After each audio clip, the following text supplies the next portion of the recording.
And new here at 5:30, a North Carolina woman is warning other pet owners after her dog died while swimming in a lake. And you know, hers wasn't the only one hurt. Officials say that several dogs became sick after spending time at Jordan Lake in Chapel Hill over the weekend. Heartbeat got really faint, kind of came back a little, and then it went away and didn't come back. Oh. Well, the Department of Environmental Quality says that initial test results found potentially toxic blue-green algae, typical of North Carolina lakes in the summer.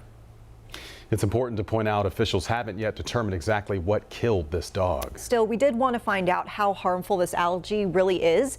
And so meteorologist KJ Jacobs is joining us now with some insights, KJ, that you got from a Mecklenburg water official. Fred, Vanessa, yes, this is a visual indicator of an algae bloom. Most of us would avoid water that looks blue or green, but tell that to your pet or someone who wants nothing more than to swim on a hot summer day.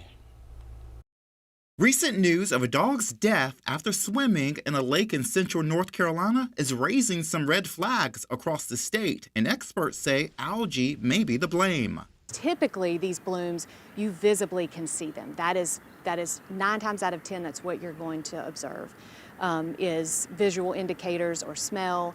But in this situation, they did not see the typical indicators. Olivia Edwards with Charlotte-Mecklenburg Stormwater Services says toxins produced by harmful algae blooms, or HABs for short, can cause adverse health effects in people, pets, and wildlife. And people usually are not drinking that water, whereas dogs or other animals, you know, they'll go down and splash around in pretty much anything and drink it. And so that's why typically we see more pet illness as a result of exposure. She says the case involving the dog in North Carolina is still under investigation for a cause of death. Was it that the algae were actually algae that live on the bottom of the lake where you maybe wouldn't see them? Edwards says summertime conditions in the Carolinas are perfect for algae blooms. They thrive off sunlight, warm water temperatures, stagnant water, and nutrients such as stormwater runoff. You can't tell if it's producing the toxin or not. So it's not always producing the toxin.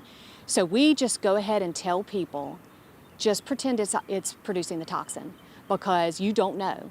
And I could sample today for the toxin, and tomorrow it could be fine. There could be no toxin, and then for whatever reason the algae might decide tomorrow's a better day to produce my toxin. So how can you keep yourself and your pets safe? Experts say keep an eye out for discolored water, scum across the surface, and grass-like clippings grouped together in a colony. Edwards says her team samples the lakes monthly for bacteria, algae blooms, and other pollutants. If they ever reach the threshold set by the EPA, they will issue a no-swim advisory until levels are safe.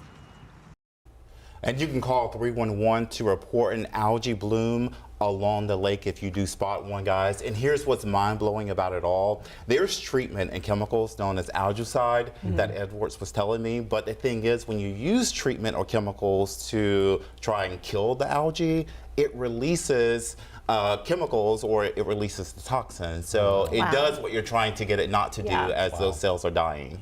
Wow. Yes. So dangerous and so important to know for those pets. Yeah, it really is. So the bottom line, when you have algae at a lake near you in a cove, you just have to let nature take its course. Okay. Yeah. Thank you, KJ.